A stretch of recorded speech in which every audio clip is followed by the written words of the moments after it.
વાત કરીશું રાજકોટથી। રાજકોટના જસદણ બાયપાસ રોડ પાસે કરોડો રૂપિયાના ખર્ચે ચાલી રહેલા રિવરફ્રન્ટ પ્રોજેક્ટમાં ગંભીર ભ્રષ્ટાચારના આક્ષેપો સામે આવી રહ્યા છે।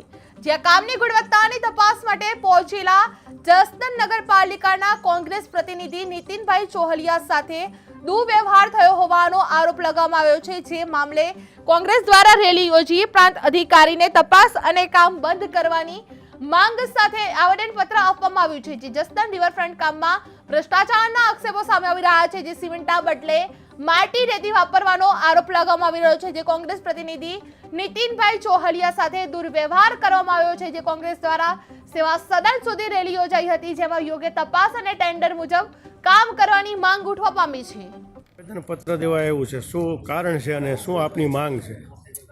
જસદણની અંદર જે રિવરફ્રન્ટનું કામ જે ચાલુ છે શમશાનની બાજુમાં, ત્યાં કોન્ટ્રાક્ટર હાવ નબળું કામ, ગુણવત્તા વગરનું કામ કરતા અને જસદણની લોકોની સુખાકારી માટે જે મસ્ત મજાની ગ્રાન્ટ સરકારશ્રીએ આપી છે, તો કોન્ટ્રાક્ટર એ માયલું કાંઈ કામ કરતા નથી। મને મારા વિસ્તારમાં 7 નંબરમાં આવે તો હું 7 નંબરના સભ્ય તરીકે હું ત્યાં તપાસ કરવા ગયો તો સિમેન્ટની જગ્યાએ એ લોકો ધૂળ વાપરતા હતા અને કાંઈ માલમાં કાંઈ હતું ને। અમારા નગરપાલિકાના એન્જિનિયરને બોલાવ્યો, નગરપાલિકાના ખુદ એન્જિનિયર કર્મચારી પોતે એના મોઢે સ્વીકારી લીધું અને કોન્ટ્રાક્ટરને કીધું ભાઈ કામ તમારું ગુણવત્તાવાળું થતું નથી, કામ તમારું એકદમ નબળું થાય છે।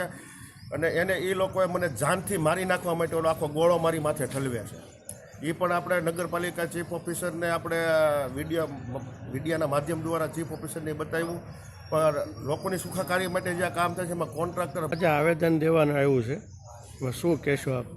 જસદણ શહેરની અંદર રાજ્ય સરકારમાંથી રિવરફ્રન્ટ જે જસદણ શહેરીજનો અને ગ્રામીણ વિસ્તારને ઉપયોગી થવા માટે થઈને રાજ્ય સરકારે છે એ મસ્ત મોટી રકમ છે એ આપી છે, પણ આ જે કોન્ટ્રાક્ટરને જે કામ આપવામાં આવ્યું છે એ કોન્ટ્રાક્ટર દ્વારા નબળી ગુણવત્તાનું છે એ કામ થાય છે।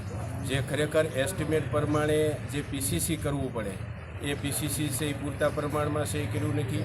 ત્યારે અમારા નગરપાલિકાના ચૂંટાયેલા સભ્યશ્રી ભાઈશ્રી નીતિનભાઈ ચોહલિયા એ કામની છે મુલાકાત કરવા ગયા, તો કોન્ટ્રાક્ટર દ્વારા જે અભદ્ર ભાષામાં જે દાદાગીરી કરતી જે એમની હારે જે વર્તન કર્યું છે એના વિરુદ્ધમાં અમે છે રજૂઆત કરવા છીએ આવ્યા છે કે રાજ્ય સરકાર આવડી મોટી રકમ